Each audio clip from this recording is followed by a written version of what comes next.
So if the majority of victims of gendered violence are female, why do we need a strategy to address the needs of male victims of domestic and sexual violence? Well, to begin with, the majority of charities working with male victims are calling for such a strategy. And in the context of our perception, understanding of and reaction to domestic and sexual abuse, male victims are very much recognised as a minority group with distinctly gendered issues. Whilst a minority police service for Northern Ireland data also shows that male victims experience abuse in significant numbers. 1 in 4 child victims and 1 in 5 adult victims of sexual abuse are male, as are 1 in 3 adult victims of domestic abuse and 1 in every 3 victims of domestic homicide. There is also a clear and easily documented empathy gap for male victims of violence, and we believe that the key to addressing this cultural, social and political phenomenon is to consciously acknowledge that such a gap exists.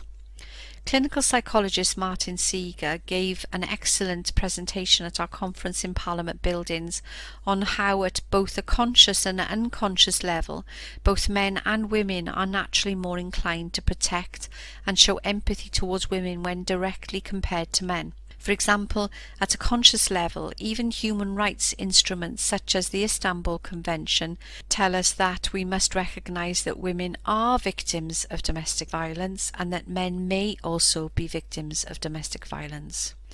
One reason for this is that their experiences are rarely articulated or understood because there are so few advocates with the time, energy or remit to speak for them.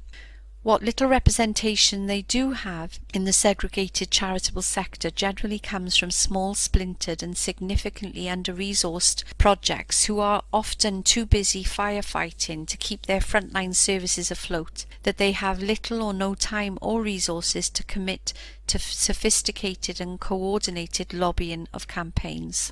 I can also say from personal experience that advocates who do attempt to speak for male victims must constantly navigate concerns around language, tone, and the all too frequent perception or suggestion that anyone attempting to promote regard for men is somehow anti-women.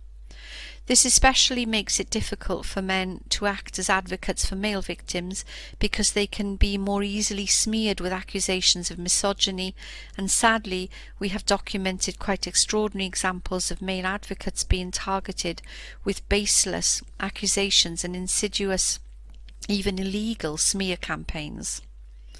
We believe that proactive, positive action propelled by a strategy will help to address these issues, and by doing so to open up pathways to the same range of services and victim support that are made available to women and girls. I thank the Noble Lady for that answer, but does she agree with Dame Vera Baird, the government's Victims Commissioner, and I quote, "It is estimated that 1 in 6 men will experience sexual violence or abuse in their lives.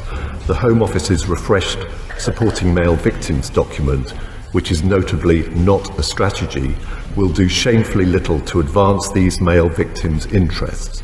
It's hard to escape the impression that male survivors are an afterthought." Does the Minister agree with that statement? My Lords, just following on from that question, 1/3 of domestic abuse victims are men, and per the new Domestic Abuse Act, boys who witness domestic abuse are also victims. Yet many male victims of violence are categorised as victims of, quote, violence against women and girls, while others have no specific policy. Does the Minister agree that this categorisation is semantic nonsense and that ignoring men's specific needs makes a mockery of equality? Moreover, will the government publish a parallel violence against men and boys strategy to cover all forms of intimate violence against men and boys? The SNP have already committed to develop a male strategy in Scotland, and recently their Equalities Minister announced that a review of domestic abuse services for men and boys is underway. Meanwhile, in England and Wales, The Victim Commissioner has severely criticised the Home Office for their inaction, and when members of the all-party parliamentary group on men and boys raised this issue with the Minister for Home Affairs last year, incredibly she conceded that from her perspective the main obstacle to developing one is currently a concern that women, female victims and the organisations that represent them might somehow disapprove. Well, the Noble Lord is absolutely right with his figures, and I think had we done it in the way that he suggested, there may have been a lot of complaints from women and domestic abuse organisations that actually we hadn't reflected the fact that it was predominantly women who suffered from domestic abuse.